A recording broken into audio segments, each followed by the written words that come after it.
Se você está procurando bons filmes que mesmo depois de assistir você fica refletindo sobre eles, esse vídeo pode te ajudar. Esse é o Por Dentro da Tela, eu me chamo Albert e no vídeo de hoje vamos falar sobre filmes para pensar.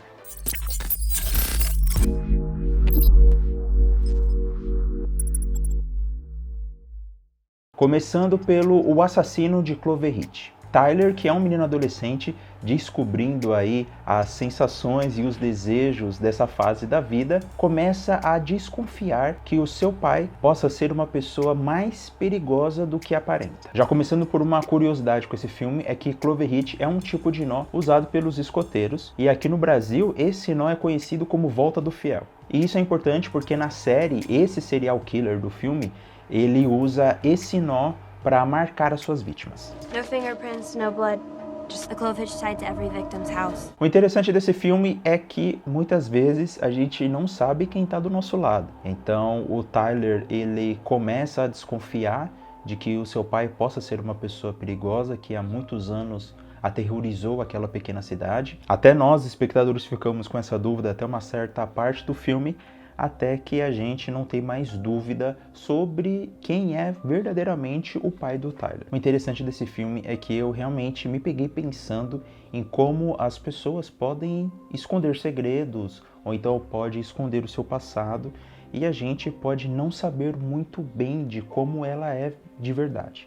Mesmo a gente convivendo muitos anos ao lado de uma pessoa, principalmente quando o sentimento de amor ele está envolvido, muitas vezes a gente não acaba enxergando quem ela é de verdade. O legal desse filme é que a partir dessa perspectiva a gente acaba refletindo sobre tomar decisões certas, mesmo que difíceis, e nesse filme isso fica muito claro.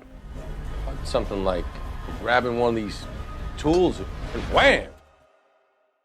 O próximo filme é Adaptação. Bom, a história desse filme é que ele é um filme dentro de um filme, mostrando como um roteirista escreve uma história. No filme, então, a gente acompanha o roteirista Charlie Kaufman e o seu irmão gêmeo, Donald Kaufman. Os dois estão em projetos diferentes, escrevendo roteiros para filmes diferentes, para projetos diferentes. E um está passando por uma epopeia para adaptar um livro chamado O Ladrão de Orquídeas, e o outro está escrevendo um filme mais clichê e blockbuster possível.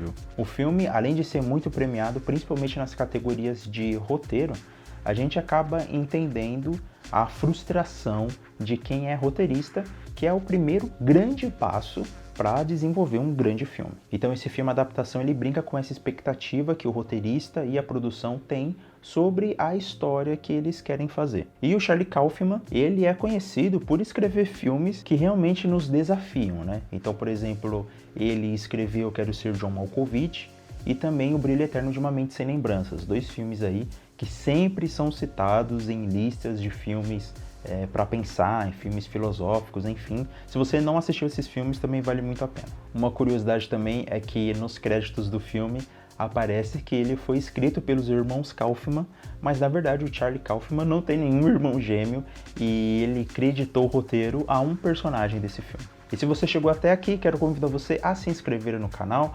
Toda semana temos vídeos sobre filmes, séries e também muitas indicações, então se inscreve aqui para não perder os próximos vídeos.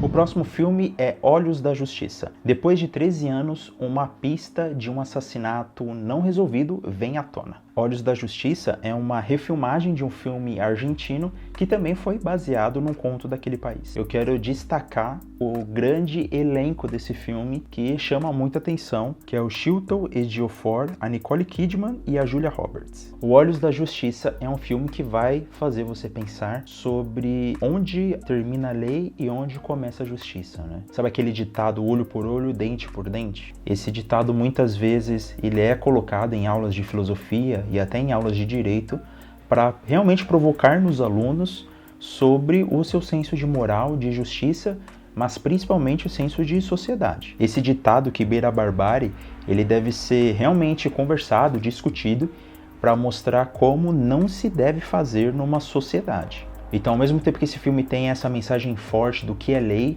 do que é justiça, qual é o nosso senso de moral e o nosso senso de justiça como pessoa e como sociedade. E é interessante, se você assistir esse filme, se colocar no lugar da Julia Roberts, né, dessa personagem que ela acaba sofrendo muito durante toda essa história. E é interessante você fazer esse exercício, né? Não só de uma pessoa que está assistindo de fora, mas se você fosse uma pessoa que estivesse envolvida nesse caso, como você agiria, né? Como você imagina que agiria e se realmente existe uma justificativa para as ações dessas personagens, né? É interessante fazer esse exercício porque em muitos casos, não só aqui no Brasil, mas como no mundo inteiro, a gente costuma julgar, mas a gente julga, né, de um lugar tão privilegiado e tão fora da situação que a gente não leva em consideração as ações de uma pessoa. Mas, ao mesmo tempo, algumas ações não são justificadas, né? Então, o que esse filme mostra, ou tenta mostrar, isso vai depender de quem estiver assistindo ele, é que a justiça e a lei, elas devem ser aplicadas a partir de algumas regras, né? Porque senão a gente acaba entrando numa sociedade injusta ou numa sociedade que acredita em meias verdades. Então, muito interessante esse filme. Outro detalhe também que me chamou a atenção nesse filme é que ele fala sobre o valor de uma vida, tanto o valor de uma vida para um familiar, para uma pessoa próxima a essa vida, como para o Estado, né? Então, esse filme, ele sendo uma refilmagem ou uma adaptação, né? Não sei, depende do ponto de vista, porque esse filme ele traz toda essa história no contexto dos Estados Unidos pós 11 de setembro. Quando você for assistir, você vai entender esse contexto do pós 11 de setembro, porque ali a gente também cai nessa discussão se uma vida vale mais do que muitas vidas, né? É interessante, vale a pena. I don't have the stomach to watch him walk away again. Maybe we go about this a little less officially.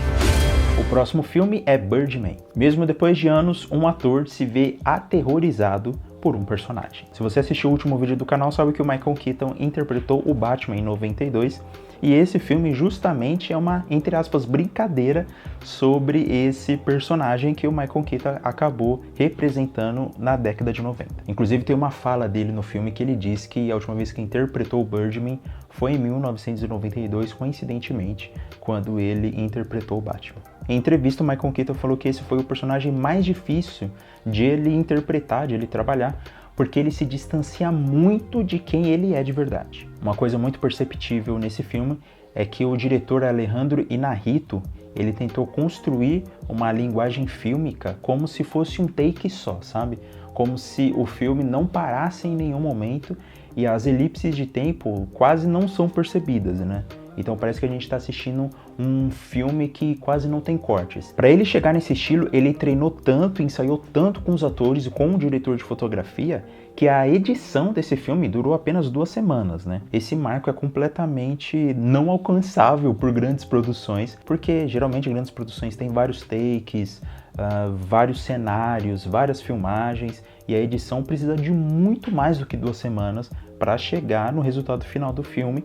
E esse filme realmente ele tem esse mérito técnico por causa desse grande trabalho que o diretor teve. E o legal desse filme é que ele discute até que ponto uma coisa pode influenciar a gente, né? Até que ponto a gente influencia as coisas e até que ponto as coisas influenciam a gente, né? Isso é muito mais levado em consideração porque um ator ele tem que dar vida a uma outra pessoa, né? Ele tem que dar vida a uma personagem.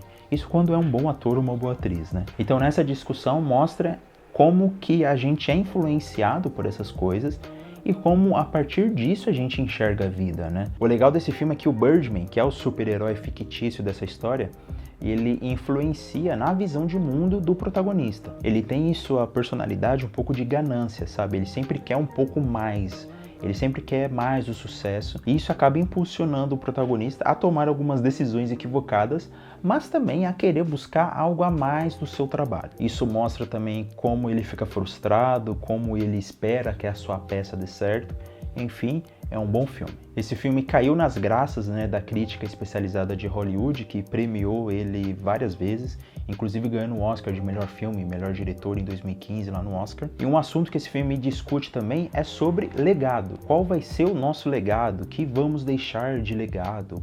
O que vai sobrar do nosso trabalho? Se o nosso trabalho vai inspirar outras pessoas? Então é bem interessante, e se você quer assistir um filme diferente, Birdman pode ser a sua escolha.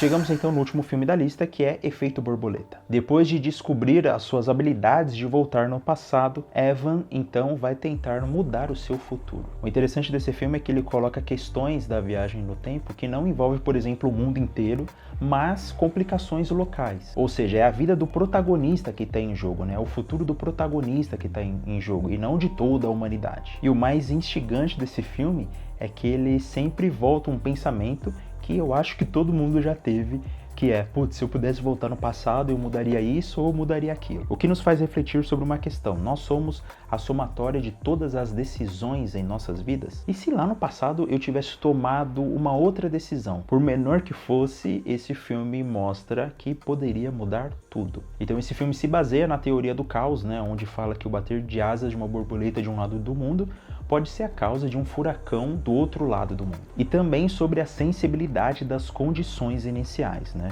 Então, uma pequena decisão que poderia mudar toda a sua vida. O legal desse filme também é que o protagonista, ele vai amadurecendo aos poucos, né, com essa possibilidade dele voltar no tempo. E assim como no primeiro filme dessa lista, ele tem que tomar certas decisões que são muito difíceis e que requerem muito sacrifício. Duas curiosidades sobre esse filme é que ele foi esnobado pela crítica, recebendo péssimas notas, e que também ele apresenta pelo menos um final alternativo que foi gravado. Eu vou colocar o link aqui na descrição sobre esse final alternativo, e depois você me fala aqui nos comentários se você concorda com o final do filme ou com esse final alternativo. Você pode até achar outros finais na internet, mas como eles não foram filmados, então eu não acreditei muito se são de verdade mesmo. I lost you once and I'm not losing you again. Evan, you've never lost me. What are you talking about? Agora eu quero saber de você quais outros filmes você indica para que possamos pensar sobre eles. Deixa aqui nos comentários. E se você gostou do vídeo, não esqueça o seu like e até semana que vem.